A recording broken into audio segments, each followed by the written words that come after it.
I think this is called poetic justice. This is poetic justice. এই গণভবনে এই আমার পেছনে যে দালানটা, সেই দালানে আমাদের দেশের রাষ্ট্র ক্ষমতার শীর্ষে বসে একজন মানুষ দম্ভ করে সবাইকে তুচ্ছ তাচ্ছিল্য করতেন, বলতেন 16 কোটি মানুষকে আমি খাওয়াই, আমাকে রেহানা বললো আর 10 লাখকে খাওয়াতে পারো না, মানে as if we are living in a kingdom. এবং 14 তারিখে এই গণভবনের ভিতরেই প্রেস কনফারেন্সে কি হয়েছিল আপনারা জানেন। পোয়েটিক জাস্টিস এই কারণে যে আজকে সেই গণভবনে প্রেস কনফারেন্স হচ্ছে এবং ওই প্রেস কনফারেন্সের পরে যে মেয়েরা রাস্তায় বেরিয়েছিল ওই মেয়েদেরকে সেলিব্রেট করার জন্য আমরা আজকে প্রেস কনফারেন্স করছি। I think this is called poetic justice, বাংলার বিচার।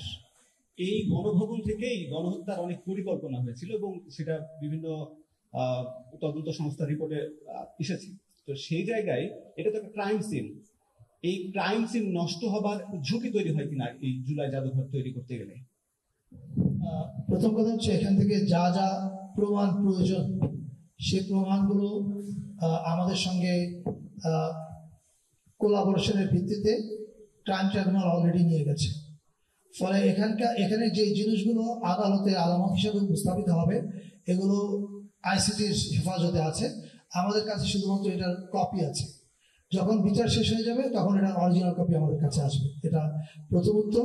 আর দ্বিতীয়ত আপনি ঠিকই বলেছেন, এই বাড়িতে বসে খুনের পরিকল্পনা হয়েছে। এই বাড়ির যে অফিস রুমটা আছে ওই অফিস রুমে গেলে মানে আপনাদের গা ছমছম করবে যখন আপনি জানবেন। কিছুদিন আগে একটা অডিও আপনারা শুনেছেন, গার্ডিয়ান আগে পাবলিশ হয়েছিল কয়েকদিন আগে, বিবেচিত হয়েছে। এই অডিওটা মোস্ট প্রবাবলি এই অফিস রুমে বসে উনি কথা বলেছেন। তার মানে এই জায়গাগুলো তো is a horror scene, not only crime scene, is a horror scene as well. ফলে ওই এক্সপিরিয়েন্সটা আপনারা যখন জুলাই মিউজিয়ামে আসবেন ওই এক্সপিরিয়েন্সের ভিতর দিয়ে যাবেন, ওই বেদনার ভিতর দিয়ে যাবেন। এবং আমাদের উদ্দেশ্য খুব সিম্পল, শেখ হাসিনা এবং তার গ্যাংয়ের অপরাধের বিচার তো আদালত করবেই, আর এই জাদুঘরটা হচ্ছে এদের অপরাধের আজীবনের বিচার।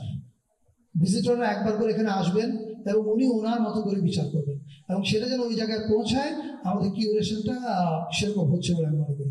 হাসিনার যে দুঃশাসন, গুম খুন লুটপাট, মানে হেন অপকর্মনাই করে নাই, এমনকি সে যাকে দিয়ে খুন করায় তাকেও সে সার্ভেলেন্সে রেখেছে। এবং আপনারা জানেন কিছুদিন আগে আমাদের এই গণভবনে কাগজটা উদ্ধার হয়েছে, আমরা এটা দিয়েছি গুম কমিশন এবং আইসিটিকে।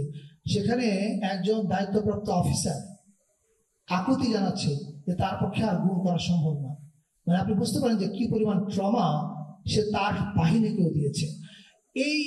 এই সমস্ত জিনিস এখানে থাকবে। এখন আমি মনে করি বাংলাদেশে এটা ডিসাইডেড যে হাসিনার এই অপকর্ম একদিকে আর সারা বাংলাদেশে আরেকদিকে। এখন রাজনৈতিক কারণে বিভিন্ন রাজনৈতিক স্টেক হোল্ডার্স, সোশ্যাল স্টেক হোল্ডার্সদের মধ্যে মতবিরোধ থাকবে, যেটা যে কোনো ডেমোক্রেটিক সোসাইটির সৌন্দর্য। তর্ক বিতর্ক থাকবে, এটাও সৌন্দর্য। কিন্তু হাসিনা দুঃশাসন এবং এই 16 বছরের দুঃশাসন এবং জুলাই, আমার মনে হয় না এই প্রশ্নে বাংলাদেশের পলিটিক্যাল স্টেক হোল্ডারদের মধ্যে কোনো বিরোধ আছে এবং তারা পরবর্তীতে আসলেও এখানে কোনো পরিবর্তন হবে কিউরেশনে, এটা আমি বিশ্বাস করি না।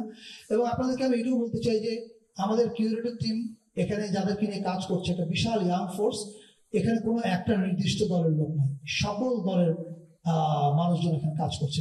ফলে this is going to be very absolutely non partisan. এটা বাংলাদেশের সত্য কথা বলবে।